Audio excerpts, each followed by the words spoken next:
Well, hi everyone, and welcome to the Buffett and Beyond Saturday ETF report. And what a week it was! September 14th. Yep, September's almost half over already. And remember, if you want to live on this beach like Jimmy Buffett once did, you've got to invest even better than Warren Buffett does now. Don't forget that if you want a full free month subscription to any of these videos that we have, we put out 3 a week, 3 different videos on a Saturday. You get the 3 videos, and on Tuesday, Wednesday, Thursday, and Friday, you get a letter on the market and timing the portfolios. All we need is your name and email. We want you to get a free month subscription so you can see what we're all about. All you have to do is go to buffettandbeyond.com. Buffett is spelled with 2 F's and 2 T's, buffettandbeyond.com, and give us your name, your email, and you'll start getting a full month free subscription to our letters. And first of all, let's look at the QQQs, because we want to see what the top stocks in our QQQs are doing, and we'll look at the top stocks in a little bit,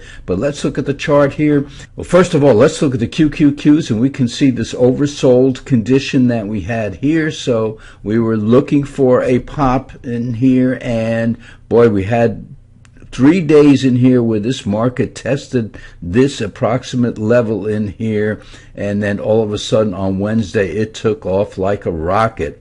And we can see from our indicator down here that we actually have crossed up, and this is giving us a buy signal, at least on the QQQs.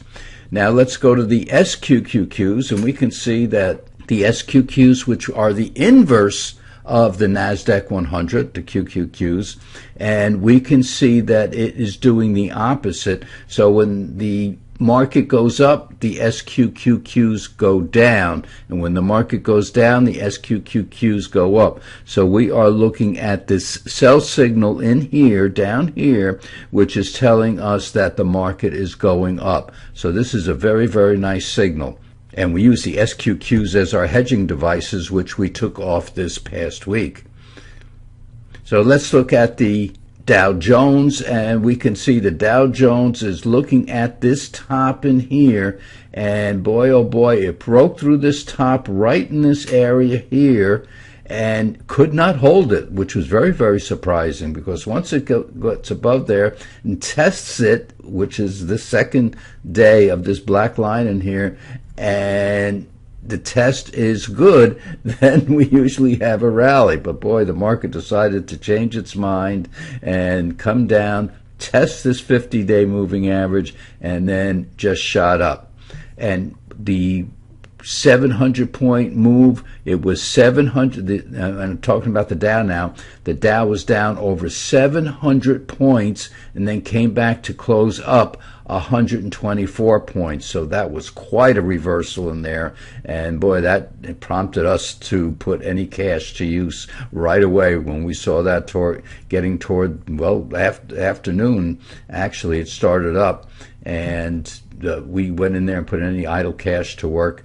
And then Thursday and Friday, nice days. And we can see this signal down here just about ready to turn up. So we're looking at that for Monday, Tuesday. Don't forget, the Fed meets Wednesday.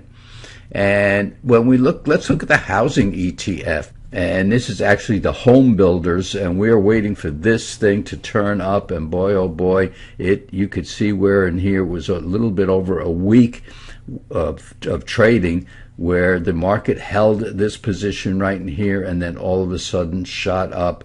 And boy, oh boy, we have some stocks in the home building ETF in our All Stars portfolio, and boy, oh boy, we are very happy that we did. And look at this gap. Wow, this was a very, very nice Friday. And we look at the transportation. Now, why do we look at the transportation? Because the transportation tells us if goods are being moved. In other words, are raw products being moved to the manufacturers, and then are the finished products moved to the retail stores or the Amazon warehouses, and then are people buying them. So that's what the transportation does. It kind of leads, and yeah, it started coming down. It was in this little downturn with the rest of the market, but then Thursday and Friday just started taking off. Very, very nice move. And technology, yep, we want to look at our technology because we have a lot of technology stocks in our QQQ Top Stocks portfolio and also the All-Star ETF portfolio that we have. And for those of you who are new, the portfolios that we talk about is that all the ETFs are made up of the stocks in a particular industry, or I should say most of the ETFs made up of stocks in a particular industry. So they have the above average stocks in that ETF and they have the below average stocks in that ETF. And what our clean surplus method, stock selection method, says, let's pick the best stocks and put them in a portfolio and forget about the below average stocks. So when we talk about the XLK, which is the technology, XSD, which is the ETF, well, we take the best stocks out of those ETFs, and we usually more than double the ETF itself. And folks, this is a good way to really add value to your portfolio. And then we use hedges, that SQQ, we use the inverse ETF in order to just trade. When we get a downtrend, we're in an inverse ETF. We keep our stocks, we keep our long stocks, but then we get into an inverse ETF to protect part of the downside. And then when the market starts going up, we get rid of that and we go long the stocks. Either we buy more stocks with that money, which is a good way to add to the portfolio, or we just leave it in cash and get ready for the next downturn. So this down here, you can see, has crossed over. The black line has crossed over the red line. We like that. That's a buy signal, folks. And let's look at the semiconductors. Same type of chart formation that we're seeing here. We came off this little bottom and we're getting a buy signal down here. It looks very, very close, but it's close enough for us with the technology ETF turning up and the semiconductors right there. We're calling it an up. We're calling it a buy, folks. And that's because we put money to work on as early as Monday. Actually, as early as the previous week's Friday, we started putting money in because we saw the market starting to kind of test this area in here. And we'll see it on every other chart. We'll see this little test in here.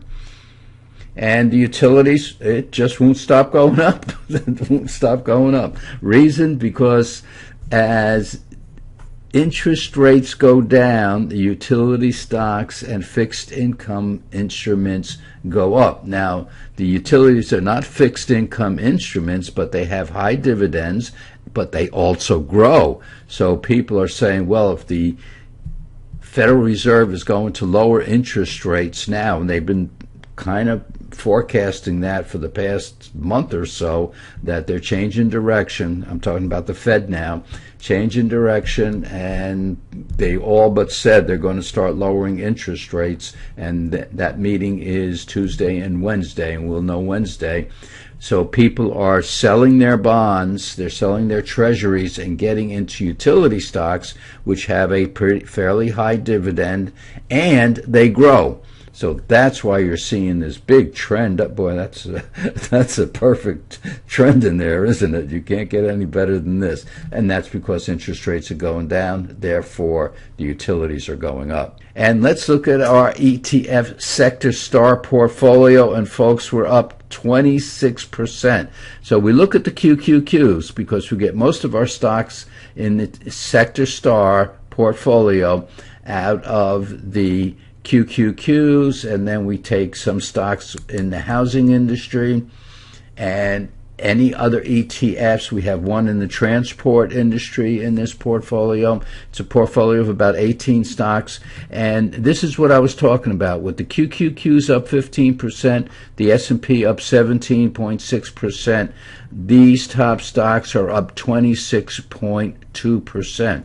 And if you're using hedges, we are earning enough to pay for fees. We'll double the fees of having your portfolio managed.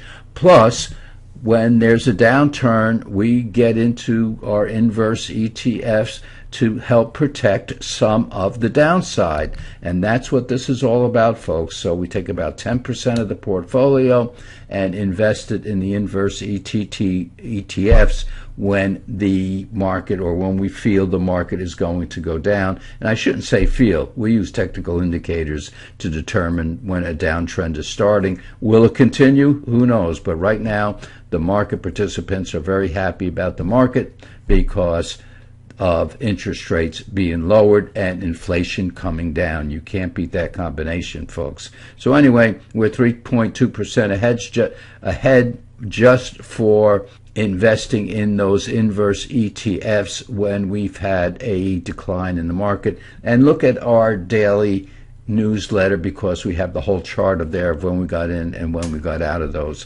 So the way it's going, you can have your portfolio paid to have it managed if you use the trading of the ETFs, which we do. But right now, bottom line is our top stocks are up 26%, almost doubling the QQQs, almost doubling the S&P 500, and that's because we take the top stocks in those ETFs, in our sector stars ETFs. So we look at the best ETFs, we pick the top stocks in that, we put it in this portfolio. Now, how about the QQQs? Well, the QQQs are up 28.8%, and we have 11 and adding CrowdStrike to the portfolio just the other day in place of Tesla. Now, Tesla is listed on this list, but we don't have it in the portfolio any longer. We had a 2% loss on it, and of course that 2% loss stays with us for the whole year, but we do not have Tesla in the portfolio anymore. We have CrowdStrike in that portfolio. So we have the QQQs up 15%. As we said, this portfolio is up 28.8%. If you include hedging in it, we're up 29%. So the hedges are actually making us money in this portfolio, in all our portfolios. So being up just about double the QQQs, using the top stocks in the QQQs, and the QQQs are the NASDAQ 100 stocks, but we use the top stocks in the NASDAQ 100. Up 29%, or 28.8% if you're not using hedging, up 29.1% if you are using hedging. And we are up from last week, up right here, we're up 6%, 6.2% actually. So we had a very, very good week this past week. So folks, again, a very good week this past week, which negated the terrible week we started September off with, and September is a tough month in the market, and this past week has recouped the losses that we had in the first week of September. And the Fed meets on Wednesday. Well, they meet on Tuesday and Wednesday, but Wednesday at 2 o'clock we'll find out if they are lowering interest rates, and the market thinks that they are. So here's sunrise on the beach, and if you want to walk on this beach like Jimmy Buffett once did, who did live about 6 miles north of this spot right here, then folks, you want to learn how to invest even better than Warren Buffett does now if you want to walk on this beach and be with your friends and your clients on the weekend on the beach with them. Why not? So folks, you go out, have a great weekend, have Sunday dinner with your family, take your mind off the market, and we'll be right back here with our Tuesday morning letter. So have a good weekend. Stay safe. Stay well. We'll see you in a few days.